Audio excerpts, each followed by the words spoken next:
Buenas tardes a todos y respetando algo del horario, bienvenidos a esta nueva sesión del equipo de prueba del Hospital Carlos Von Buren, en que estamos tratando de ir revisando los distintos temas sobre uso habitual de antimicrobianos, focalizado en nuestro hospital, pero vemos que hay mucha gente de distintos lugares y la idea es que perfectamente estos se puedan extrapolar a sus distintos centros o a lo mejor despertar algunas dudas y puedan ustedes ir replicando algunas de las ideas nuestras.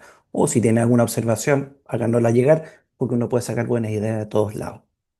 La idea de esta sesión en los siguientes 30 minutos es poder revisar el tema de infección del tracto urinario, que es una de las principales causas de uso o mal uso de antimicrobianos que tenemos en varios de nuestros hospitales.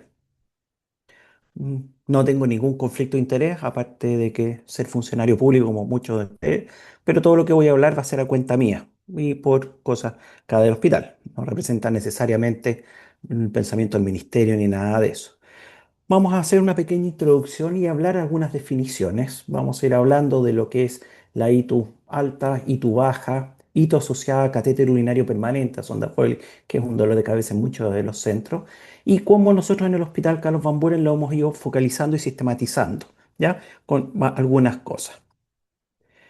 Todo lo que voy a hablar no es ninguna cosa extraordinaria, está todo publicado en muchas de las guías clínicas y ha sido revisado y muchas veces contrarrevisado. Hay guías que no aparecen tan nuevas, pero siguen siendo válidas y son apoyadas todavía por las mismas solicitudes, ¿ya? Y otras que han ido mejorando.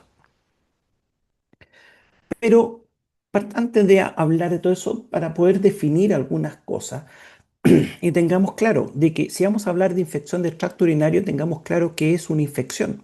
Y una infección es simplemente la presencia de un agente infeccioso, sea bacteria, hongo, virus, ¿ya?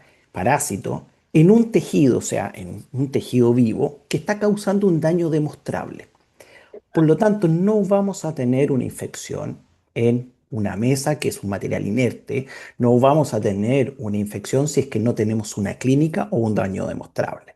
Por lo tanto, tenemos que aislar un agente. Si tenemos un agente que aparece en la orina, una bacteria, en un urocultivo, lo único que tenemos ahí es una bacteriuria. Si estamos hablando de que existe una clínica asociado a eso, tisuria, tenesmo, fiebre, dolor abdominal, poliuria, ahí ya tenemos un daño demostrable con un urocultivo y por lo tanto ahí tenemos una infección del tracto urinario que es un daño desde el riñón hasta la salida de la uretra, ¿ya? Entonces, primer concepto, no todo urocultivo es una ITU si no tiene una clínica acompañada. Cuando hablamos de bacteremia, estamos hablando de presencia de bacterias en la sangre, que puede tener un foco urinario. Sepsis, que es un término ya antiguo, sobreviviendo a la sepsis ya está dejando de lado un poco y estamos hablando de shock séptico, o sea, falla de más de dos órganos, una falla multiorgánica con un foco infeccioso demostrado. Y sepsis urinaria que les encanta, mucha gente escribe, y en realidad es una infección urinaria, ¿ya? No necesariamente que sea una sepsis. Ahora, ¿es una patología la infección del tracto urinario frecuente? Terriblemente, bastante. ¿Ya? Las mujeres, principalmente, más del 50% de las mujeres lo van a lamentablemente padecer durante su vida, ¿ya? Y puede llegar a representar sobre el 60% de todo el trabajo de un laboratorio de microbiología, simplemente el urocultivo. El diagnóstico, como recién dijimos, se basa en la clínica y se apoya con el cultivo para poder ajustar el tratamiento, pero no al revés. Ah, es que tengo un urocultivo o un sedimento inflamatorio, pero el paciente tiene una neumonía, ¿ya? Que vamos a hablar, la famosa neumitis, ¿ya? Por lo tanto, tener cuidado con eso. ¿Qué elementos tenemos en un laboratorio? Este es un slide relativamente antiguo, pero que deja bastante claro. Tenemos test de screening y tenemos el urocultivo. Los test de screening principalmente se basan en el sedimento urinario, las famosas tiras reactivas, muy frecuente en atención primaria, en servicios de urgencia, un gram de orina, y el otro es el urocultivo con una siembra cualitativa. ¿Qué es lo que a nosotros hablamos de un sedimento inflamatorio? Que no necesariamente tiene que ser infeccioso, pero inflamatorio. La presencia de leucocitos, más de 5 o 6 por campo, bacterias regular o abundante cantidad, y presencia de piocitos. Y la presencia de piocitos es uno de los elementos que se asocia más dentro del sedimento con, digamos, con una infección de tracto urinario. ¿Ya? La presencia de mucos, células epiteliales en mujeres indica simplemente contaminación. Y nitritos es cuestionable porque pueden tener presencia de un enterococo que no reduce nitrato a nitrito y por lo tanto puede salir negativo, pero tiene la clínica y tiene fiebre, por lo tanto no es necesaria la presencia de nitrito. Cosa distinta en pediatría, que eso lo vamos a abordar en las charlas siguientes, que va a ser infección de tracto urinario pediátrica. Y el problema del Gram, que en orina, es que consume trabajo en la tinción y en observarlo, y la sensibilidad es bastante variable según operadora a operador.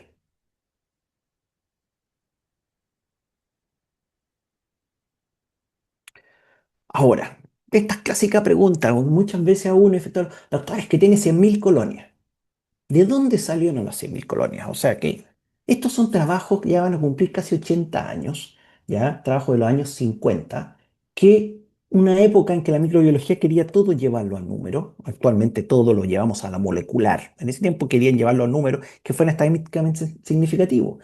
Y ahí estuvieron los trabajos de Schumann en que buscaba cuál era el número que pudiese eso ser estadísticamente significativo en ITU alta, pielonefritis, en mujeres de menores de 50 años que no estuvieran embarazadas. Y de ahí salieron las 100.000 colonias. O sea, un trabajo más de tipo estadístico. Pero, por otro lado, podemos tener trabajos que en la actualidad nos demuestran, en el caso de hombres, que con 1.000 unidades formadoras de colonia es significativo, ¿ya? En una infección de tracto intestinal alta, perfectamente puede ser significativo. Por lo tanto, las 100.000 colonias depende, ¿ya? Pueden ser 50.000, 30.000. Si tengo clínica, manda, la clínica manda. ¿Mm? Y lo otro, que por otro lado, el laboratorio que trabaje y aunque tenga buena capacidad de identificación, en la actualidad hay sistemas automatizados que nos permiten identificar bastante bueno, bastante bien, el Vitek y otros más, como también por tener los sistemas para el antibiograma, que sea por dilución y que nos permiten. Ahora, un Kirby Bauer utilizando bien los puntos de corte. Acuérdense que todos los años, ¿no? En general en Chile se trabaja con los puntos de corte de Estados Unidos, del CLSI, ¿ya? Y que el laboratorio esté trabajando con las versiones actualizadas del CLSI. Pero, repito, el urocultivo sirve para orientar el esquema antimicrobiano. Yo el diagnóstico ya lo hice por la clínica, no necesariamente. ¿Qué es lo que dicen las últimas guías? ¿Ya? Y esto es de la guía de la ITSA del año pasado sobre interpretación de exámenes de laboratorio. Vean de que plantea de que si hay ausencia de signos y síntomas, ¿ya? El urocultivo no es recomendable. Por lo tanto, muchas veces nos toca a nosotros acá en el hospital en que un paciente ingresa y le toman de rutina un sedimento y un urocultivo, siendo que ingresó por un infarto o ingresó por un tromboembolismo pulmonar o por una fractura le tomaron sedimento de un cultivo y aparece el bicho que ustedes quieran. Y no necesariamente eso representa que sea una infección, ¿ya? Por lo tanto, incluso acá lo dicen, ¿ya? La forma de toma de muestra y la recolección y el almacenaje es súper importante, ¿ya? En el sentido de que se toma la muestra y tiene que ser enviada inmediatamente. Puede guardarse refrigerada hasta 24 horas, pero tiene que estar refrigerada. Pero ¿qué es lo que uno suele ocurrir? Uno ve hospital, la enfermera toma la muestra por cateterismo a las 7 de la mañana, 6 de la mañana antes de la entrega de turno. Queda el frasco ahí guardado hasta las 10, 11 de la mañana en que el auxiliar de servicio lo lleva al laboratorio. Y se hace la siembra a las 12, 6 horas después. ¿Y qué es lo que ocurre? Contaminaciones, no crece nada, o sale polimicrobiano, ¿ya? Y vienen todos los alegatos posteriores, siendo que a lo mejor la toma de muestra fue muy efectiva, pero el almacenaje y el traslado fue bastante lento. Por lo tanto, es una muestra apreciada, igual que un hemocultivo, y tiene que ser despachada lo antes posible. ¿Mm? Y lo otro, que es bastante, cuando aparecen más de uno, dos, tres agentes, en realidad le van a informar pelo microbiano. Y esto es un dato bastante importante. Hay algunos centros en que el clínico se enoja bastante y dice, como polimicrobiano, pero dígame todas las bacterias que salen. Y hay laboratorios que son pasivo-agresivos y le informan cinco agentes distintos. Y después el clínico se enoja y dice, pero ¿cuál de estos es el más importante? El laboratorio le va a decir, cualquiera. Yo no tengo forma de poder diferenciarlo. Por lo tanto, si le informan a ustedes polimicrobiano, lo mejor es tomar una mejor muestra, trasladarla en forma rápida, ¿ya? Y más efectiva para que puedan recuperar. ¿ya? No insistir en que le hagan la identificación porque va a ser moler agua, literalmente. No va a ser mayormente efectivo.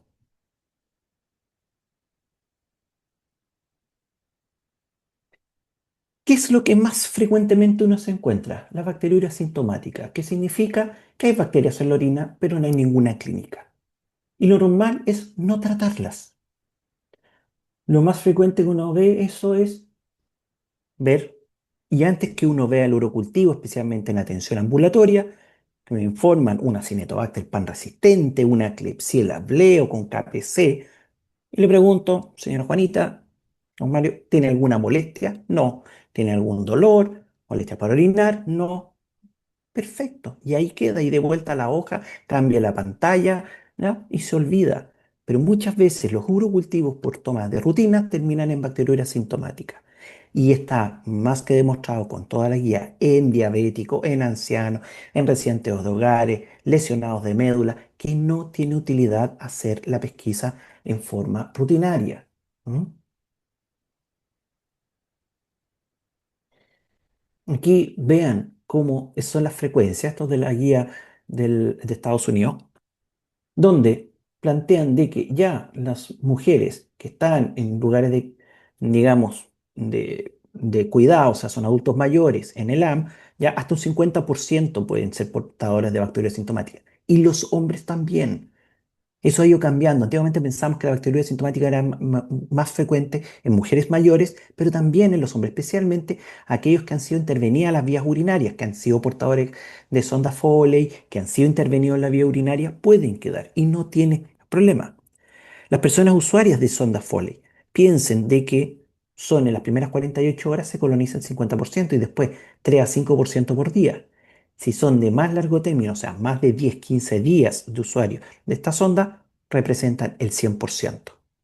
Pero vean la frecuencia en mujeres posmenopáusicas, premenopáusicas, 10%, las embarazadas lo mismo, ¿ya? En diabéticos, 15 hasta 20% en algunas series se describen, ¿ya? Y en adultos mayores, 20 en el 50%. Por lo tanto, no es infrecuente el que aparezca. ¿Hay que tratarlas a todos?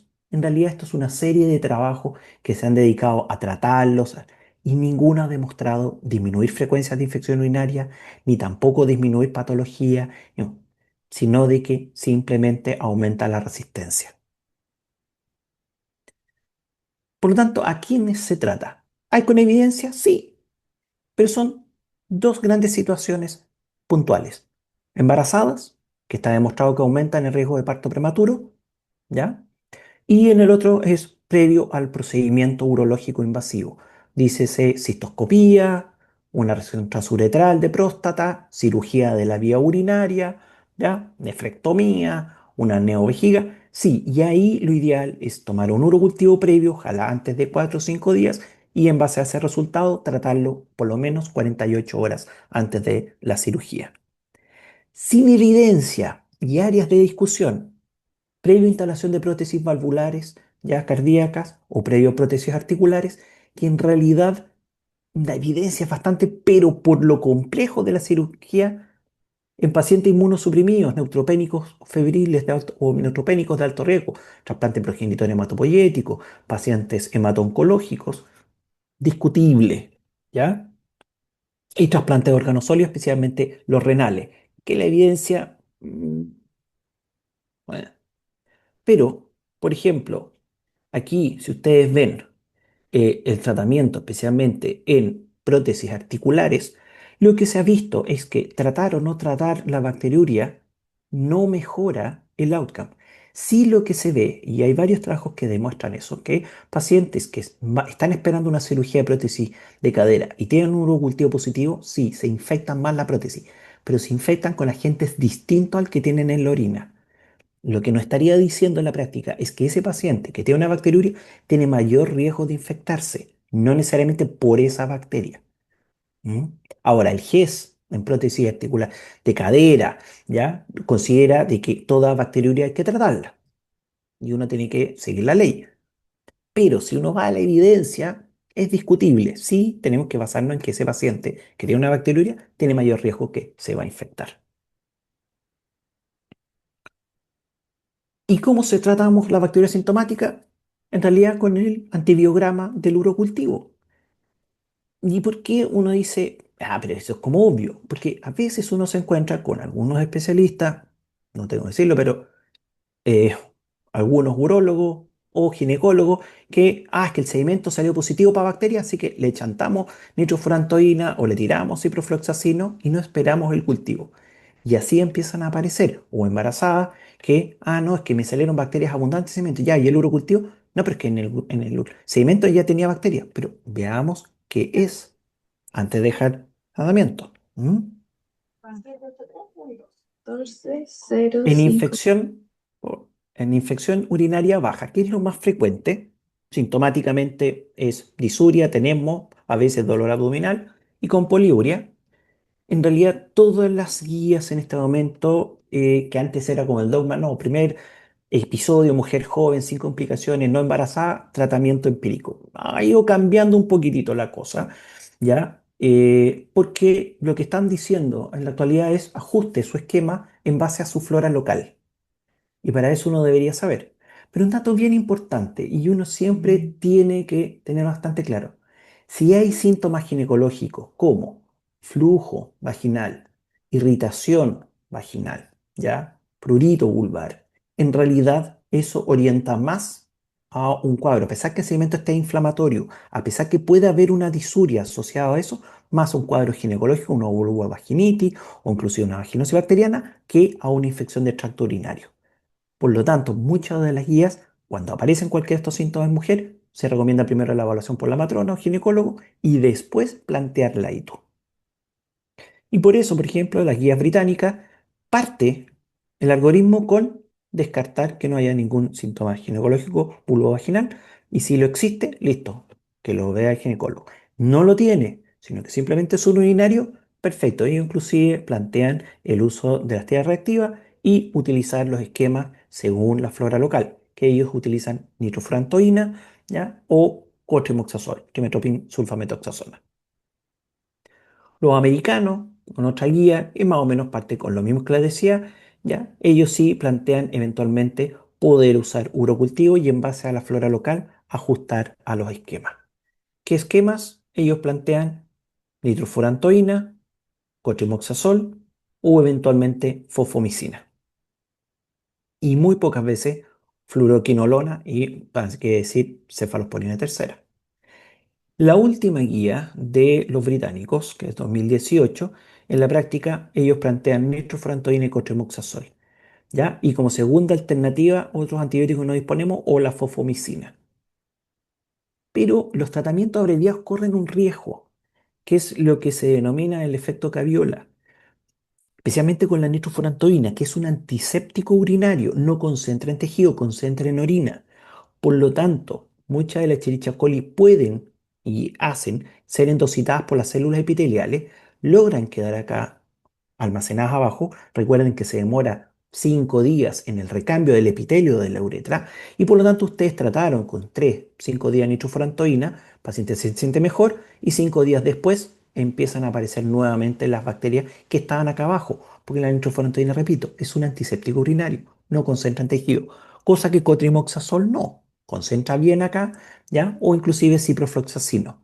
Por lo tanto, la nitrofurantoína es muy buena, no hay mayor resistencia, pero acordarse de que corren el riesgo, un tratamiento muy abreviado, de que los síntomas pueden persistir. Por lo tanto, irse cuidando. Y acuérdense que ciprofloxacino, que es uno de los antibióticos más manoseados en este tiempo, tenemos tasas de resistencia sobre 30-40%. Significa que uno de cada 3 pacientes que ustedes están tratando van a fracasar porque ya es resistente, a lo mínimo.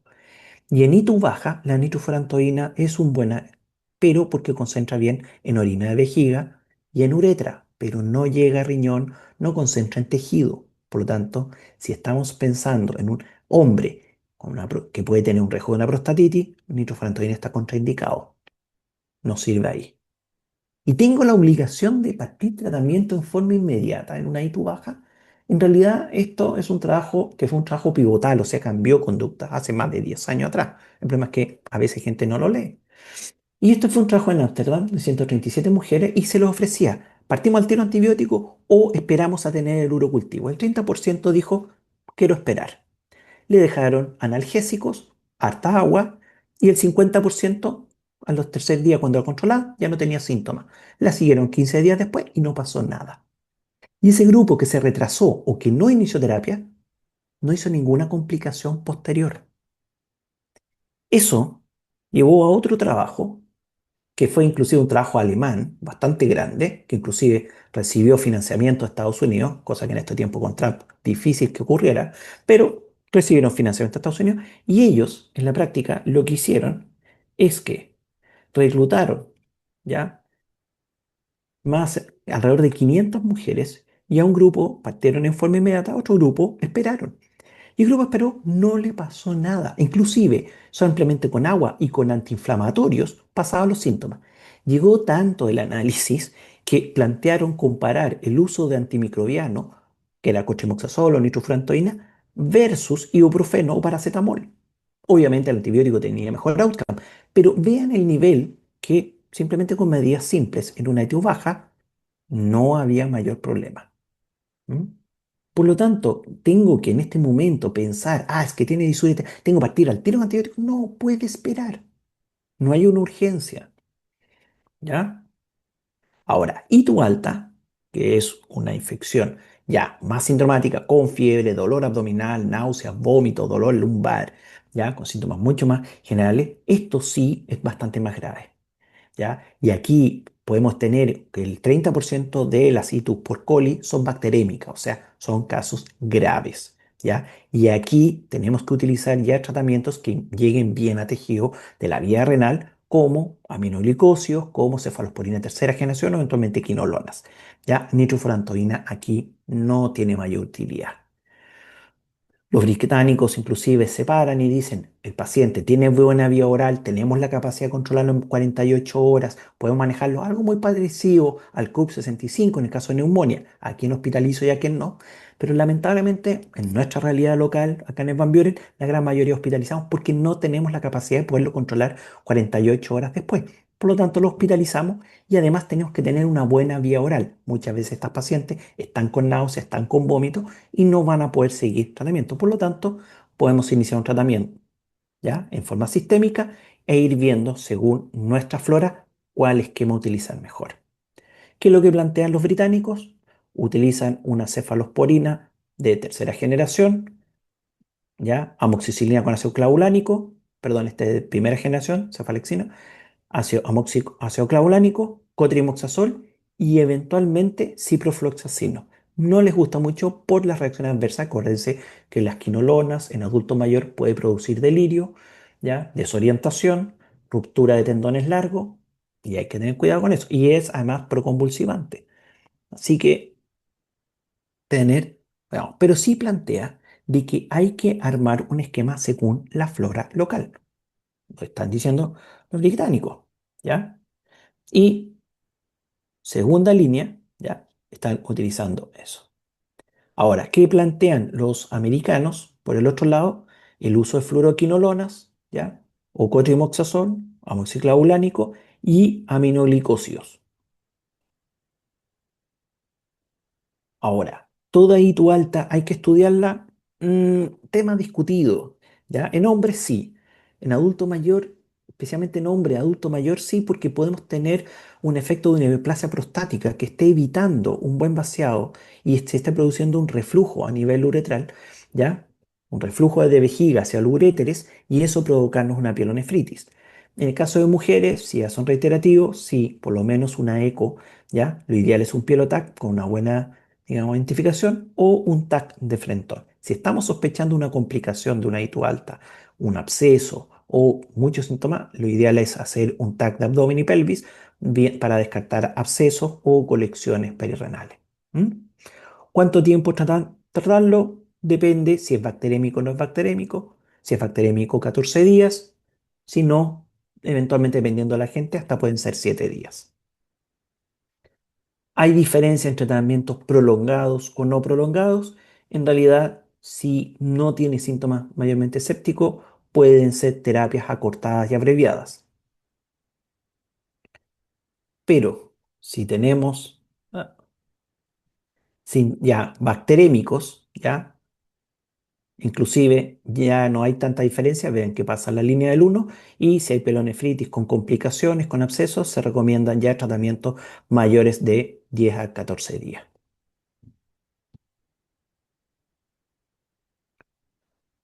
El problema que muchas veces uno se pues, es hito recurrente versus bacteriuria, ¿ya? Y si definimos como hito recurrente más de 2 episodios en menos de 6 meses, pero hito con síntomas, con molestias, no un urocultivo, nada más, porque eso es una bacteriuria. Y lo que generalmente ocurre es que hay una confusión en que, no, es que tiene un urocultivo positivo. Ya, pero la señora fue tratada, la paciente tuvo, acuérdense que el 30-40% de las mujeres que fueron tratadas por una ITU alta van a quedar con una bacteriuria. El 20-30% de los hombres que son portadores, o que tuvieron una sonda Foley, van a quedar con una bacteriuria a 60 días. Por lo tanto, tener cuidado con ese dato, ¿ya? Si el paciente no tiene síntomas, listo, esto es una bacteriuria y no requiere mayor tratamiento. No pedir urocultivos de control, ¿ya? Si yo traté en buena forma a un paciente por una infección del tracto urinario alta, una ITU baja, se le pasaron las molestias, se pasaron los síntomas, no es necesario tomar un nuevo cultivo, sino que simplemente ver los síntomas. Y si tiene nuevamente síntomas, hay sospecha de una complicación, ahí se toman los cultivos. ¿Mm?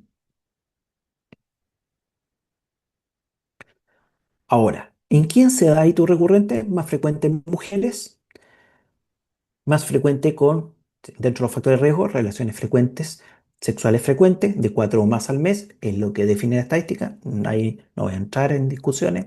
¿Ya? El uso de preservativo o diafragmas con espermicida, más frecuente en las poblaciones anglosajonas. Uso tampón vaginal, uso reciente de antimicrobiano, porque modificará microbiota vaginal y eso cambiaría la flora a nivel uretral. Antecedente del primer episodio de una ITU antes de los 15 años, madre con antecedente de una ITU recurrente, porque se ve que existen factores genéticos sobre la adherencia de la coli y de su pili al epitelio de la uretra, en el caso de la mujer, y una nueva pareja sexual en el último año que y coincidiría mucho con el primer elemento. ¿Mm? Ahora, ¿qué hay con respecto a todas estas terapias no antibióticas, el cranberry, estrógenos locales, acidificación? En realidad, el cranberry, los arándanos rojos, estuvieron muy de boga hace 10, 15 años atrás. Se les dio, no, que tenían factores, pero no hay estudios estandarizados que hayan demostrado disminuir la infección recurrente o que hayan servido. Es muy rico. El cranberry es exquisito comerlo en cakes, ¿eh? Y el jugo también. ¿Ya? Pero el problema también son las interacciones que tiene, tanto con digitálicos, con anticoagulantes, con anticonceptivos orales. No es una sustancia tan inocua, ¿ya? Interviene su absorción, interviene la metabolización y puede prolongar o aumentar los niveles plasmáticos. Los estrógenos locales se ha planteado porque mejorarían los síntomas a nivel, en el caso de las mujeres, en adultas mayores, por la atrofia a nivel de labios menores y mayores secundario digamos, a la disminución de los estrógenos y con estos estrógenos locales mejoran los síntomas. Pero no es tan evidente que disminuya la frecuencia de la infección urinaria, alivia síntomas. Acidificación de la orina, receta de las abuelitas. ¿Ah? Toma jugo de papaya, jugo de piña, ¿sí? Hay trabajos que dicen que sí, mm, pero sí lo que se ha visto que el aumento de consumo de agua o de líquidos y aumentando digamos, la uremia, perdón, la orina, aumentando el volumen urinario, por arrastre disminuiría la frecuencia. Y eso ha ido tomando pie en los últimos tiempos. ¿Ya? Inclusive, vean de que en las guías británicas, ¿ya? De ITU baja, plantean en el autocuidado, ¿ya? Tomar bastante agua, ¿ya? Y evitar la deshidratación, al contrario, por arrastre puede ser. Y no hay evidencia de que los productos con cranberry o alcalinizar, ¿ya? La orina disminuirían la ITU. Lo plantean, no hay evidencia. Y digamos que los británicos son sumamente rigurosos en la revisión, digamos, de evidencia. ¿Ya? Por lo tanto, ellos ya eso lo dejaron de lado, pero sí tomar harto líquido y acordarse de dejar analgesia por las molestias. Tema de profilaxis. que es bastante frecuente con algunos de nuestros colegas, cada vez está demostrando menos evidencia. ¿En qué situaciones está los pocos trabajos que estarían demostrando que estarían quedando es en la ITU postcoital? En eso estaría aumentando la poca evidencia que existe. Pero profilaxis en embarazo, no hay, digamos, las últimas guías dicen que no. Bastantes todavía ginecólogos dejan nitrofurantoína o dejan cefadroxilo y lo único que logran es aumentar resistencia, siendo que en esos casos, más que dejar profilaxis, es dejar tratamientos no tan abreviados, sino que un poco más prolongados y bien dirigidos. ¿Mm? El problema es que todos los trabajos que demostraban la efectividad de cotrimoxazol, nitrofurantoína, ciprofloxacino y nitrus postcoital evalúan el alivio de síntomas, pero no analizan un tema de resistencia, porque son trabajos bastante antiguos, de hace 30 40 años. Por lo tanto, de percepciones, miedos que uno puede tener, estos se los recomiendo bastante bueno, un artículo en noviembre del JAMA en que analiza todos los aspectos basados en evidencia. Y si ustedes ven, cranberries, ¿vea? La recomendación puede reducir, pero no hay en este momento evidencia. Probióticos tampoco. En el caso de estrógenos vaginales, ¿ya? Lo que estaría demostrando es que aliviarían algo los síntomas. ¿Ya? El aumento de toma de agua, sí, tomando más de 1,5 litros de agua, ha demostrado que disminuye la frecuencia de infecciones. ¿Ya? Y el caso de profilaxis, ¿ya? Postcoital, ¿ya? Lo que ha demostrado es con cotrimoxazol, ¿ya? O nitrofurantoína, es que en esos casos, y aún así lo deja bien cuestionado, ¿ya? Por el tema de resistencia, su utilidad a largo plazo. En el caso de las definiciones como y tu complicada, principalmente nace como, porque hay definiciones un poquito distintas entre los norteamericanos, los europeos, los urólogos, los infectólogos, ¿no? Y en realidad las itus complicadas lo que hablamos es cuando hay una alteración anatómica que permite o da una facilidad de eso, existe un elemento extraño, como un caso de lo que son los pigtails, que son estos dilatadores de los uréteres, o tenemos la presencia de un absceso o una colección. A eso es lo que nos referimos. Y la itus no complicada es aquellas que no tenemos ninguna esta alteración anatómica, ni cuerpos extraños, ni cirugías previas o alteraciones. Y con respecto a las sensibilidades, lo que yo les estaba diciendo, vean de que el valor predictivo positivo de los nitritos, ¿ya? Es de un 50 a un 83%, bastante amplio, ¿ya? Y valor negativo, ¿ya? También, o sea, que haya ausencia, bastante. Pero que haya presencia de leucocitos o que haya presencia de piocitos tiene una sensibilidad hasta de un 97%. Es bastante más sensible en ese sentido. ¿Ya? Y el recuento de glóbulos blancos, obviamente, a mayor va a ser más asociado, mayor leucocitosis nos va a ser mayor asociado a una infección. ¿Ya? Y la sensibilidad de la eco versus el TAC, ¿ya? Son bastante similares.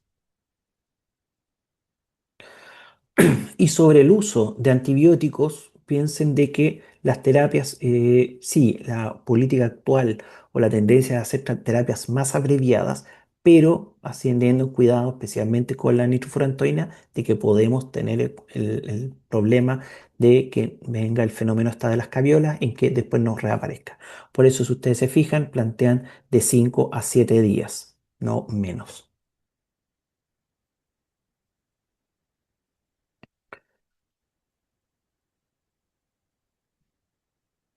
Y de Itucup, ya para ir terminando un poquito antes de mostrar lo que tenemos nosotros acá en el Van Buren, la sonda Foley, que lleva el nombre de este urólogo, de Frederick Basil Foley, ya, que en los años 20-30 hacía resecciones transuretrales, ya, él, lamentablemente por la hematuria, producía obstrucciones agudas de orinal, por lo tanto, con un amigo que tenía una fábrica de llantas, ya, de neumáticos para bicicleta, le ayudó a diseñar esta sonda que tiene un globo en su cabo distal y con eso permitía el paso de la orina y no se obstruía. El cuento es que todos conocemos como la sonda Foley, pero el amigo bastante bueno la patentó y él se ganó todo el dinero.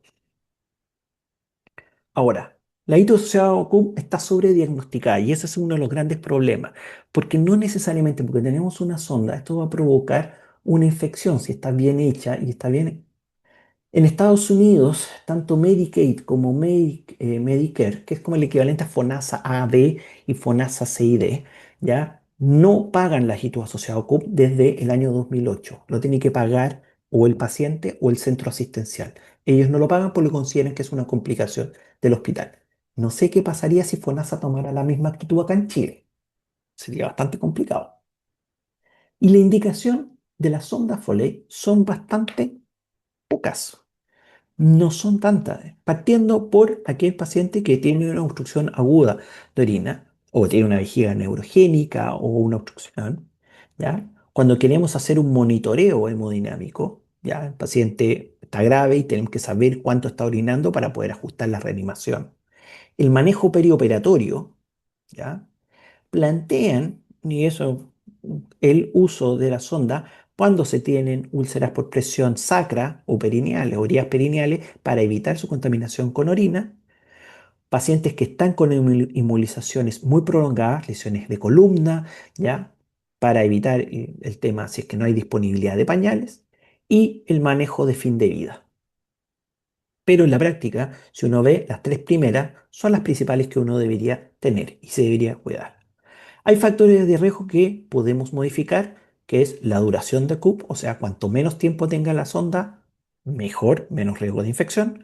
Cuidado y técnica aséptica, ¿ya? En la instalación, entrenamiento del instalador y el lugar de instalación. Eso podemos hacer que sea una sala de procedimiento, idealmente, con una técnica estéril, con campo, por personal entrenado, ¿ya? Y eso. Hay factores no modificables, como sexo femenino, patologías crónicas graves, enfermedades no quirúrgicas, adultos mayores de 50 años, diabéticos y con una insuficiencia renal, ¿ya? Eso sí van a tener mayor riesgo de infección. Esto no lo podemos cambiar. Los otros sí. Ahora, recuerden que cuando tenemos un paciente con una sonda Foley es un circuito cerrado. Por lo tanto, en un circuito cerrado, la presión se transmite igual para todos lados. Por lo tanto, en la medida que el recolector va llenándose de orina, va aumentando la presión ahí. Y por eso, acá el cuidado hay que acordarse de vasos comunicantes, que el recolector tiene que estar abajo y que aunque el recolector diga que tiene una capacidad de 2 litros, ya cuando tenemos más de 500 ml empieza a aumentar la presión y empieza a disminuir el flujo. Si lo tenemos a los pies del paciente en la cama, especialmente ahora que tenemos todas estas camas modernas, que está hacia abajo, claro, va a caer por gravedad, pero la presión va a aumentar. Si nosotros vamos a movilizar a ese paciente y ponemos el recolector entre las piernas del paciente y el paciente está en decúbito, vamos a tener la misma presión hidrostática en el recolector que en los riñones. Por lo tanto, el reflujo que se va a producir va a ser bastante importante. No voy a decir si es que pinzamos la sonda, porque hay que hacerle una eco, hay que bajarle una sala de procedimiento. También va a aumentar la presión y va a producir un reflujo. Por lo tanto, eso hay que acordarse de tenerlo bajo y estar vaciando el recolector en forma periódica. ¿Ya? No esperar a que lleguen a los 1500, 1000 ml y el recolector parezca una pelota de fútbol. No, tiene que ser vaciado en forma periódica, porque si no vamos a tener este aumento de presión que va a ir. Y por eso lo que se recomienda es que tiene que ser vaciado ojalá en los 300 ml, 500 ml, ¿ya? Que es en la práctica el volumen que tiene la vejiga también. ¿Mm? Y las clásicas frases que a uno le toca ver es que, doctor, la orina está muy turbia. No hay ninguna asociación del color de la orina o el aspecto de la orina con infección urinaria. Es que tiene mal olor. No conozco una orina de buen olor. Y si ahí están con muy mal olor, recuerden de que puede ser que estén acumulando demasiada orina. Por otro lado, el clásico tema es que está muy concentrada la orina, vean cuánta agua le están dando al paciente. A veces son los pacientes que están al lado de la ventana, no lo tienen con suero, y literalmente está deshidratado y por eso está apareciendo la orina más concentrada. ¿Cuáles son los criterios diagnósticos? Y en realidad los criterios, por ejemplo, que plantea acá el CDC, ¿ya? Son criterios clínicos para un manejo de IAS. No necesariamente que diga la clínica, pero aún así, si ustedes se fijan, ellos plantean que tiene que haber una clínica, un dolor, ¿ya? Tiene que llevar, estar colocado la sonda más de 2 días, ¿ya? Y tenemos que tener un cultivo. ¿Qué es lo que plantea el ministerio para nuestra vigilancia? Por un lado, que haya un sedimento inflamatorio, que haya a lo menos uno de los siguientes: fiebre, tenemos vesical, dolor suprapúbico, urgencia miccional, poliuria, polisuria, ¿ya? Y en el caso de los adultos mayores, que haya un delirio hipoactivo o que haya un cuadro de desorientación y que haya un urocultivo que no tenga más de 2 microorganismos, o sea, que no sea polimicrobiano. ¿Por qué? Porque acuérdense que la sonda Foley a las 48 horas el 50% está colonizado y a los 10 días están todas colonizadas. Por lo tanto, esos urocultivos hay que tener cuidado con hacerlo. ¿Ya? Acá esto lo plantea ya dentro de todas las iniciativas de cambio sonda, ¿ya? Ellos, primero que nada, dicen que la sonda tiene que llevar 2 días, remover la sonda y tomar un urocultivo 24 horas después y ahí recuperar en base a ese cultivo. Y usando el siguiente concepto, que si yo retiro la sonda o la cambio, lo estoy desfocando. Por lo tanto, perfectamente. ¿Y por qué tengo que esperar 24 horas? Para que termine de vaciar toda la vejiga y limpiarse, ¿ya? Y así perfectamente poder tener un agente aislado a las 24 horas después. ¿Cuáles son nuestras tasas? Acá en el Van Buren, ¿ya?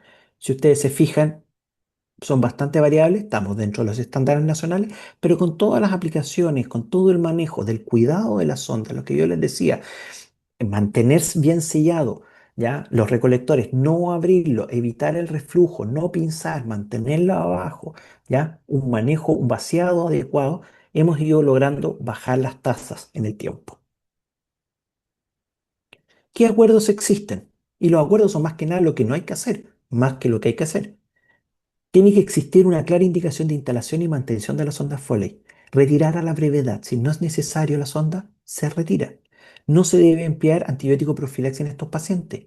No sirve el cambio rutinario. No es que vamos a cambiarla cada 7 días la sonda. No, aumentan las complicaciones, las falsas vías, ¿ya? Y sí pueden ocurrir mayor número de infecciones. No hay evidencia que el cranberries disminuya, ¿ya? No se justifica el urocultivo de rutina. Ah, es que cuando lo instalamos le tomamos un urocultivo al tiro. No, porque enreda mucho más. Y el diagnóstico tiene que ser con clínica, ¿ya? Esto es más o menos lo mismo que vienen de la sonda. Ahora, si yo estoy planteando que tengo una clínica que me está orientando a una infección de tracto urinario, existen como tres grandes escuelas cómo yo efectúo el diagnóstico microbiológico. Los norteamericanos plantean ya desde el 2009: retire la sonda, si es necesario colocar una nueva, la coloca en forma inmediata y toma el urocultivo 24 horas después, lo que estábamos recién conversando. Los británicos dicen: ¿sabe qué? Cambie, tome el urocultivo en forma inmediata y ajuste el antibiótico lo antes posible, pero parta con un tratamiento al tiro. Los españoles y la guía europea plantean: ya, tome un urocultivo, parta con antibiótico y 24 horas después de iniciar el antibiótico hago el cambio. ¿Por qué tanta diferencia? Depende cómo yo lo vea. Los europeos y los españoles dicen: no, es que si yo hago un cambio y tengo una infección, puedo provocar una bacteremia. Los británicos, en un pensamiento más o menos similar, piensan igual. Los americanos dicen: no, si yo le saco el foco infeccioso y coloco una, no voy a tener tanto riesgo. No existe mayor evidencia entre una u otra política, cuál sea mejor.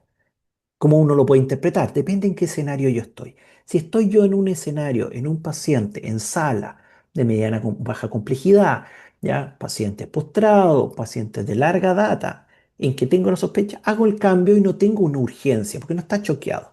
Si estoy en una UCI o en una UPC con un paciente grave, en un cuadro de fiebre de paciente de UPC y tengo que descartar focos, claro, voy a iniciar antibiótico y hago el cambio, ya en forma inmediata y dentro del rastreo. Por lo tanto, la europea o la británica va más orientada en un paciente grave de UPC o de USIM y la americana en un paciente de mediana o baja complejidad.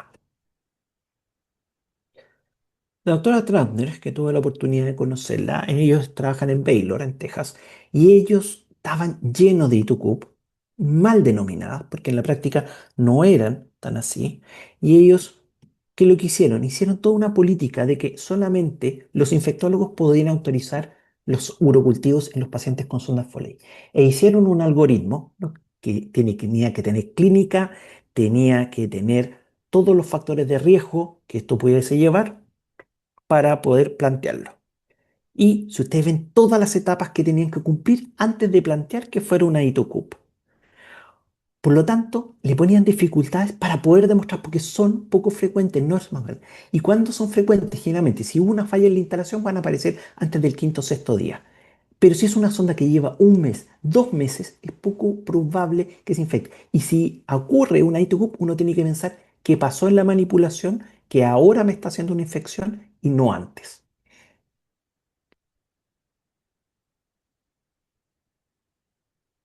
Ahora, han aparecido distintas estrategias para disminuir eso, el cateterismo intermitente, pero tenemos que tener la capacidad que la persona se lo haga o que algún familiar esté dispuesto a hacerlo y tenga la capacidad de hacerlo. El estuche peniano, cuidado porque puede provocar lesiones en grandes. La instalación con eco, que no ha demostrado disminuir tanto las infecciones, ¿ya? Lo importante es una buena técnica séptica, pero lo que más ha demostrado es el retiro precoz y el checklist de todo el tiempo. Esto es una revisión que hicieron en Estados Unidos y principalmente, ¿por qué? Porque Michigan, estado hace ya más de 15 años, ellos estaban con tasas muy altas y el Departamento de Salud, como el Ministerio de Salud de ellos, decidieron iniciar toda una política. Y lo que demostraron que tenía más factores son dos cosas. Uno, que la enfermera todos los días le recordara al médico si era necesario o no la sonda y piensen que eso disminuyó solo un 50% las tasas de infección. Y lo otro, que si el médico no lo dejaba anotado en forma activa todos los días, sonda Foley o CUP a mantener, la enfermera por automático la retiraba por default. Y esas dos medidas juntas lograba disminuir más de un 50% las ITUCUP. Por lo tanto, el acordarse todos los días de retirar esa sonda es mejor. Y voy a hablar que a todos nos pasó, a todos los clínicos, que a veces queremos dar de alta al paciente y nos viene la enfermera a decir, doctor, ¿y la sonda? Chuta, y nadie lo había visto. ¿Mm? Por lo tanto, tener en consideración ese factor, ¿ya? Por lo tanto, vaya avanzando, tengan presente en ITOQ que muchas veces hay un sobrediagnóstico y le echan la culpa, pero es una sonda que lleva mucho tiempo. No, no asustarse porque puede ser que sean otros los factores que están causando la alteración paciente. Pero si es así, ir a retirar la sonda lo antes posible. Ahora, ¿qué guías tenemos nosotros en el Van Buren? Que la pueden ver ustedes. Estas guías nosotros las elaboramos según nuestra flora. ¿Ya? Vean que para nosotros nuestro principal dolor de cabeza son las Klebsiella, que son con una tasa BLE bastante elevada, son un 50%, ¿ya? Tenemos muy pocos enterococos y nuestra Escherichia coli también están con una tasa de 15-20%. Eso es lo ambulatorio. Y en base a eso, nosotros utilizamos, y hay una cosa que aprendí en otros lugares afuera de Chile, en Estados Unidos, es utilizar la probabilidad de éxito o el likelihood inadequate therapy. ¿Qué significa? Que además de yo sacar el porcentaje de cada uno de la gente, yo llevo a las cuáles son mis probabilidades por cada gente de poder llevar, digamos, una terapia exitosa. Y eso, por ejemplo, si ustedes se fijan, las tasas que yo puedo tener en la unidad de emergencia son muy distintas a medicina o a la UCI, porque son distintos agentes que van cambiando. En la unidad de emergencia, por ejemplo, la micacina, me tengo que de 18, 19, y eso significa de que me puedo indicarlo 18 veces antes de equivocarme. En cambio, cefotaxima, una tasa de 3,5 veces. O sea, bastante más bajo. Yo prefiero irme más a la segura, ¿ya?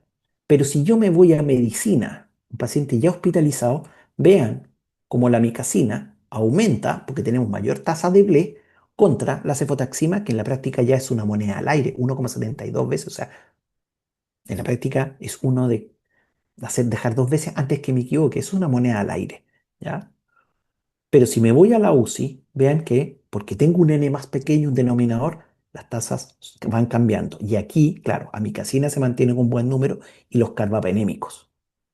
Entonces, es una herramienta útil para yo poder llevarla. Entonces, cuando me preguntan en la urgencia, es que ¿por qué no dejamos mejor cefotaxima? ¿Qué prefieres? ¿18 o 5? ¿A qué quieres jugar más seguro? Entonces, utilizando eso, por eso nosotros dentro de nuestras guías, ¿ya? Lo que solicitamos, todo paciente que llega con una ITU alta, se hospitaliza, tomar el urocultivo, tomar hemocultivos, porque si es bacteriémico, para sospecharlo y nos va a hablar de un tema de pronóstico. Y en el caso de ITU baja, en el caso mujer, usar nitrofurantoína o eventualmente cotrimoxazol o cefadroxilo, porque nuestra flora no lo permite. En ITU alta, sí, lo que estamos utilizando es amicacina. Y después de desescalarnos a hacer traxona, eventualmente, si tenemos un paciente con una falla renal, ya, que puede ser. Pero por nuestras tasas altas de BLE, preferimos partir con aminoglucosa, excepto que sea bacteriémico. Por eso es importante, un paciente con una ITU alta hospitalizado, tomarle los hemocultivos. Y bacteriuria asintomática, no las tratamos, excepto que sean en las situaciones que antes hablamos, embarazada y cirugía, digamos, urológica. En ITUCUP, más que nada, las indicaciones de ITUCUP, que estamos ahí normadas, acuérdense que vendrían ahí dentro de las indicaciones en algunos compromisos de gestión sobre la adecuada indicación y el rápido retiro de ellas. ¿Y cómo hacemos el diagnóstico? Lo que planteaban los norteamericanos. Acá hacemos retiro de la sonda, esperar 24 horas y ahí tomar un nuevo urocultivo. Y en base a eso comenzar. Y priorizando principalmente amicacina por sobre ceftriaxona para disminuir la presión sobre bile. ¿Y cuál es el desafío? En realidad, que es lo que suele ocurrir en muchos centros, que los residentes a veces se sobreentusiasman y dejan y ven más vancomicina y al día siguiente el tratante tiene que enfrentarse al pobre infectólogo porque le dejaron ese esquema y no utilizaron. Y esa es la razón importante de conocer cuáles son los agentes que tiene cada centro. ¿Ya? Nosotros con amicacina anda bastante bien. ¿Ya? Por lo tanto, ¿qué consejos les puedo dar? ¿Ya? Usen las recetas de, no, o sea, no utilicen la receta de cocina. Ah, no es que la guía tanto dice. No, usemos los esquemas locales, cuáles son nuestras floras y nos adecuamos a eso. ¿Ya? Evitar pedir urocultivo en forma rutinaria. ¿Ya? No, es que le pidieron un seguimiento bajo la urgencia, pero ingresó por un infarto.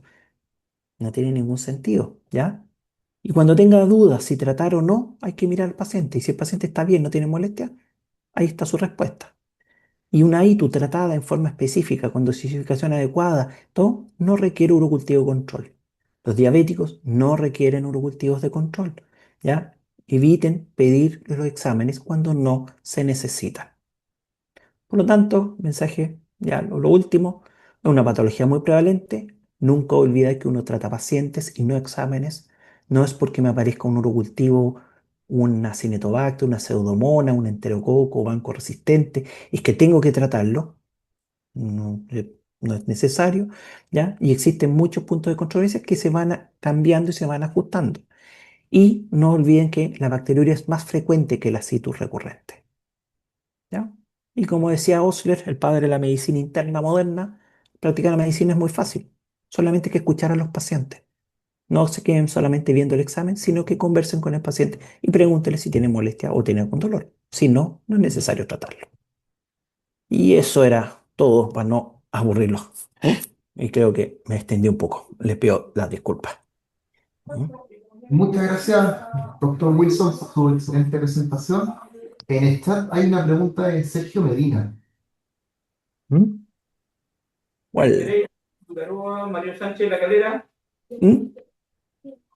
pero en el Auxilio Sí, y el Cerro Talento. a ver, no veo acá el chat.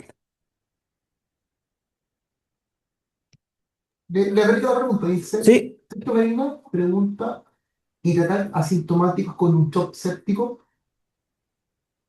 a ver, si estamos hablando de un shock séptico, no estamos hablando de un paciente asintomático. Si estamos en un shock séptico, ahí hay que ver si es que el foco es urinario o no. No, no mezclemos cosas distintas. Por eso muchas veces se confunden. Y en un shock séptico, claro, el inicio precoz de antibiótico, surviving sepsis y todo eso, pero ahí tenemos todos los criterios de sepsis, o sea, dos fallas multiorgánicas, y eso de la cantidad de los pacientes que uno recibe, ¿cuántos son eso en un servicio de urgencia? Lo menos, ¿ah? Menos del 1%. ¿Ya? Menos del 1%. Por lo tanto, pero la gran mayoría de los pacientes que van a consultar o por disuria o por tenesmo, y eso requiere tratamiento. El cuento es, ¿a quién le pido yo un sedimento de orina y un urocultivo? No se pide por rutina, se pide porque el paciente tiene alguna molestia o tenemos una clínica que nos está orientando hacia eso. Ahí tiene que ir enfocado a cosas. Si ya tengo un paciente con shock séptico, tengo que tomarle los hemocultivos, tengo que tomarle urocultivo, tengo que tomar ácido láctico, tengo que buscar ya por imágenes el foco si es que es respiratorio. O sea, entra en un paquete totalmente distinto. Pero yo por rutina tengo que tomar urocultivo y sedimento simplemente porque lo hospitalizo, no, porque van a encontrar muchas bacteriurias sintomáticas. ¿No? ¿Más consulta en vivo o por estar? ¿Mm? ¿Qué más? Daniela, Daniela Riquel me parece que está preguntando. Hola, muchas gracias por su tremenda presentación. Usted siempre dice que hay que escuchar a los pacientes, de que la clínica es lo más importante. ¿Qué pasa con los niños, los lactantes, cuando se sospecha de ITU? Porque ellos a veces solo manifiestan pic febriles y lo No voy primero a, que eso dec- no voy a decir es, nada porque la próxima semana ahí les va a conversar los pediatras de ITU pediátrica. Va a ser la próxima semana, van a hablar específicamente porque eso es otro escenario. Yo soy de adulto, yo soy infector adulto y reconozco mis limitaciones. ¿Ah? Y siempre he dicho, los niños no son adultos chicos, son marcianos, son totalmente distintos. Y ahí cambia el enfoque. ¿Mm?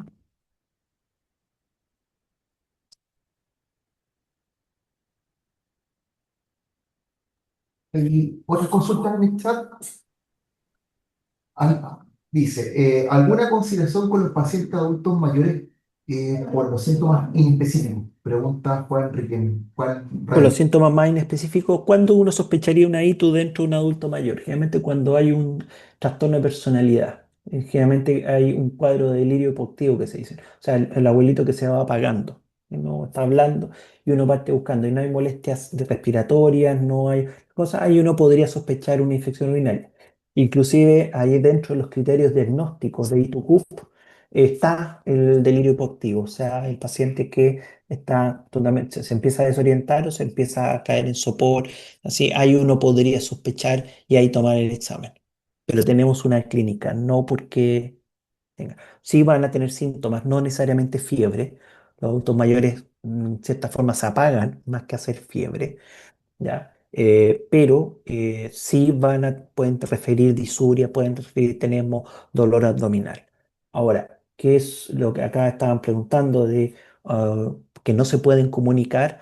La pregunta es porque yo estoy sospechando una ITU si el paciente no me está haciendo ningún cambio. El paciente está taquicárdico, el paciente está hipotenso, el paciente está con livideces. Claro, ahí estoy sospechando que hay una infección sistémica que está oculta.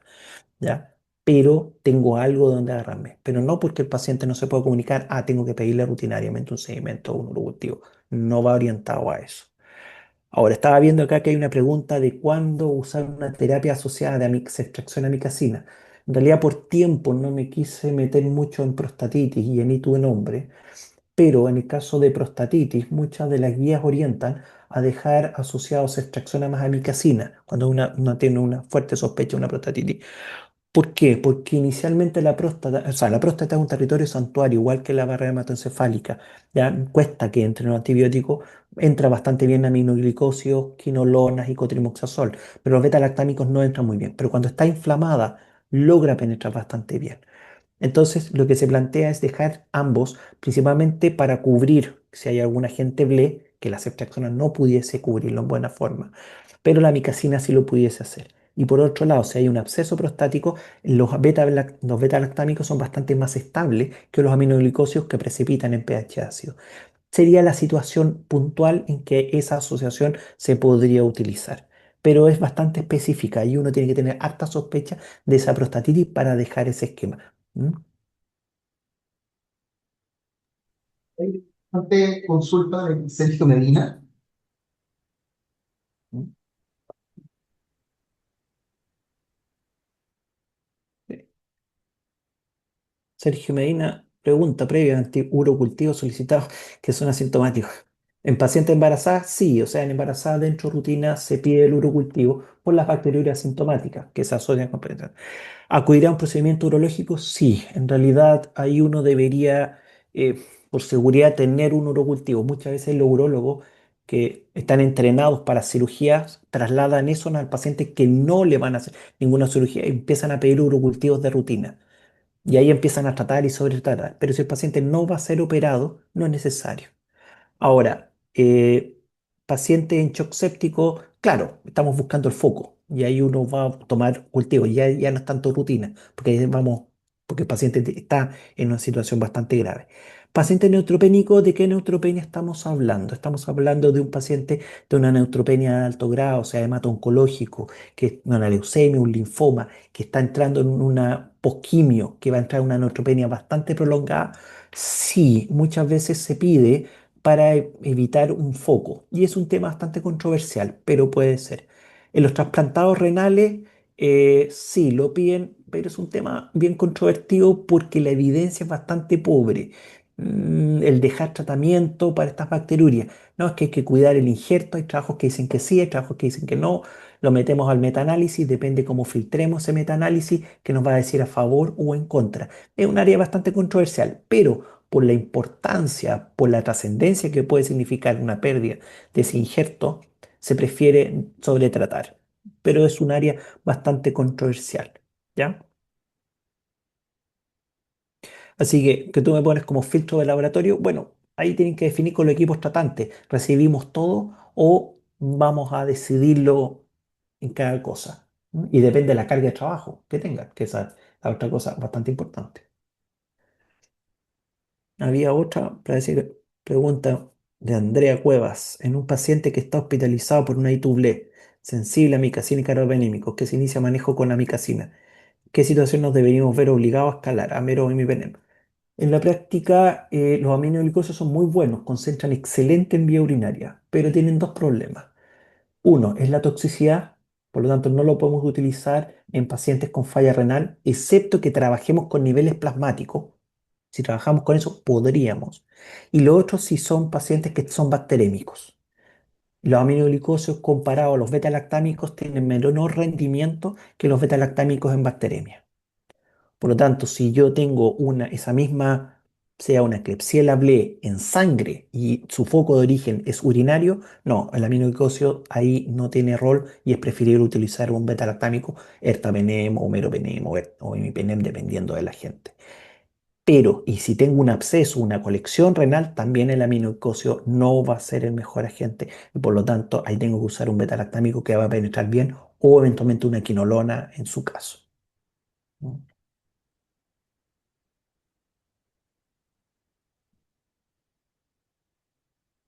Y Andrea, que pregunta, y otra duda, paciente ITU por enterococo fecal y sensible a la ampicilina, ¿cuántos días recomienda el tratamiento de B versus ampicilina?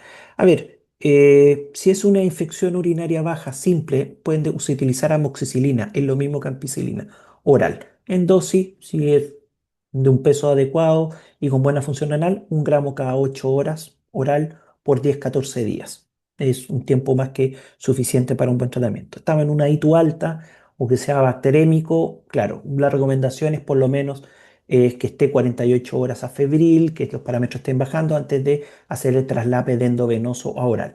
La ampicilina para nosotros es lo que tenemos más disponible. Si ven guías británicas, ellos prefieren usar amoxicilina, pero en Chile la amoxicilina de B es bastante más cara que la ampicilina. Pero hay que usar 2 gramos cada 6 horas, ¿ya? Y después uno puede desescalar a amoxicilina. ¿Mm?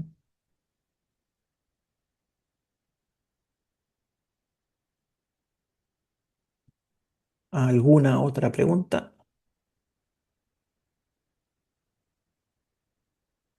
Pero ya estamos, parece que todos quedamos bastante cansados, así que les agradezco a todos la asistencia y los invitamos para la próxima sesión, ¿ya? Donde vamos a hablar ahí de infección del tracto urinario, pero en pediatría. Así que gracias a todos, ¿m? A todas, y nos veremos en la próxima sesión, ¿m? Y para mantener este canal. Todo esto, como mencionaba Fernando, va a estar subido en nuestro canal de YouTube si es que quieren repetir o sacar algunas cosas. Así que muchas gracias. Gracias a todos.